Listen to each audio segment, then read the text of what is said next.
มันเกิดหยังเคินครับพี่น้องพอหักลาดหน่อยอุ๋งอิงถึงกับเดือดออกมาระบายอารมณ์แบบนี้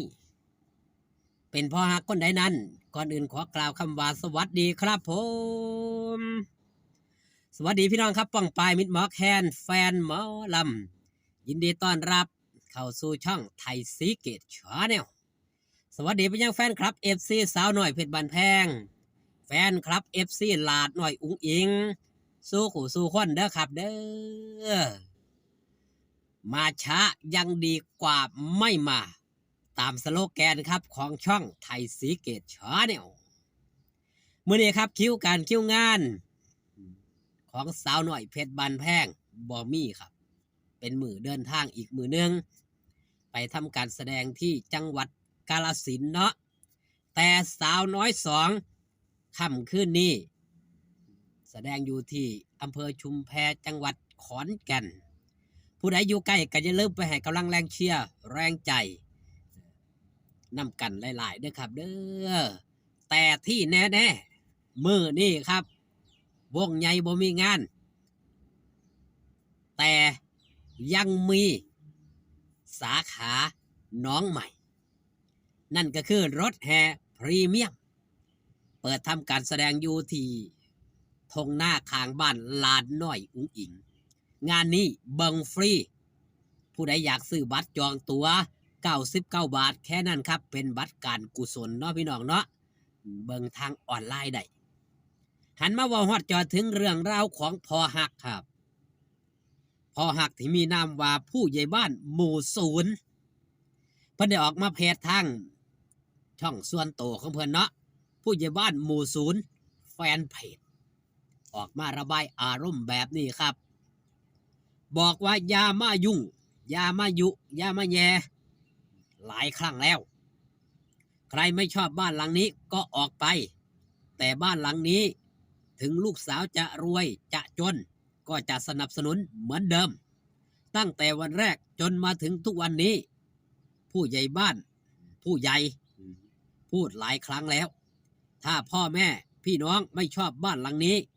คงจะหนีกันไปหมดแล้วบ้านหลังนี้ยังคงเดิมยังพูดคำเดิมสนับสนุนกิจกรรมทุกอย่างสำหรับลูกสาวบ้านหลังนี้ผู้ใหญ่ขอพูดเป็นครั้งสุดท้ายตามนี้นะครับแฮชแท็กผู้ใหญ่บ้านแฮชแท็กอุ๋งอิงแฮชบ้านแพงตามที่เพิ่นได้ระบายแหละครับมันเกิดขึ้นหลายครั้งหลายเครือมีคนไปยุแยงตะแคงรั่วประเภทสายเสียมว่าง่ายๆซะประเภทสายเสียมนั่นแหละให้ผู้ใดเกิดขึ้นมาในวงสาวหน่อยเพชรบันแพงบอสโจไปโปรโมทผู้นั้นบอสโจไปโปรโมทผู้นี้ดึงมาใส่ลาหน่อยอุ๋งอิงพวกสายเสียมทั้งหลายเว้าเรื่องเล่าของศิลปินผู้นี้มันก็ว่าเสียมมันก็ว่ายุแยงตะแคงรั่วมันก็ว่าสร้างประดงสร้างประเด็นขึ้นมาธรรมดาครับคนหักทอพื้นหนังคนสั่งซ้ำผืนเสือ100 คน1,000 คนสิให้มาหักเข้าเบิดสู่คนมันก็เป็นไปบ่ได้สิหักสิให้มาหักคนเดียวกันกับหมู่เฮามันก็เป็นไปบ่ได้เช่นเดียวกันคือกับลาหน่อยอุ๋งอิงนั่นแหละครับไล่สดสร้างความมวลสารความสุขให้กับมิตรหมอแคนแฟนหมอลำก็ยังมีคนเข้าไปเว้าเข้าไปว่าแม่นบ่ครับดังนั้นเฮาก็เบิงอย่างมีสติเสพสื่ออย่างมีสติและใช้ปัญญาสติปัญญามาคู่กันครับเบิงสื่อเบิงโซเชียลอย่าสิเบิงแค่ประเดี๋ยวประดาวเบิงเรื่องราวให้มันจบบ่แม่นเบิงไปครึ่งกลางซ้ำกับไปนอนฟังพระเทศตื่นขึ้นมาบ่หูเรื่องกับเขานั่นล่ะสรุปเอาแต่ในใจความว่าดีละอย่างเดียวจำได้แต่คำว่าดีละเฮ็ดอันนั้นก็ดีเฮ็ดอันนี้ก็ดีแม่นบ่ครับจำเอาแต่คำนั้นแล้วก็รับไปคือได้เรื่องเล่าที่ผู้เฒ่าโบราณเพิ่นเว้าต่อกันมาสนอกว่าฟังอะไรดูอะไรเสพอะไรฉ ช้สติเบิ่งแล้วก็พิจารณาเบิ่งให้มันจบคลิปเขามี8 นาทีก็เบิ่งให้มันจบคลิปบ่แม่นเบิ่งครึ่งกลางๆแล้วมาตัดสินใจเขาแบบนั้นคือกับมันพอศูนย์กับศูนย์เด้ครับสมกับเราเป็นผู้ใหญ่บ้านหมู่ศูนย์แต่ว่าศูนย์เป็นบางครั้งบางคราแล้วออกมาเตือนสำหรับพวกที่มายุแยงตะแคงรั่วนี่ละพวกมายุมาแย่พวกมาสั่งประเด็นทั้งหลายสำหรับผู้ใหญ่บ้านหมู่ศูนย์แล้วก็ตั้งบ้านหลังนี้ขึ้นมาเนาะตั้งแต่หลาน้อยอุ้งอิงเขามาในช่วงแรกๆแล้วก็ดึงหลายผู้หลายคนเข้าไปเป็นกลุ่มเป็นก้อนเป็นหมู่บ้านว่าสันเถอะเป็นหมู่บ้านหมู่หนึ่งเลยที่ค่อยซัพพอร์ตที่ค่อยสนับสนุนกิจกรรมต่างๆของหลาน้อยอุ้งอิงที่หลาน้อยอุ้งอิงจัดขึ้นมาอยู่บ้านบ่ว่าหลาน้อยอุ้งอิงสิเฮ็ดรายการหยัง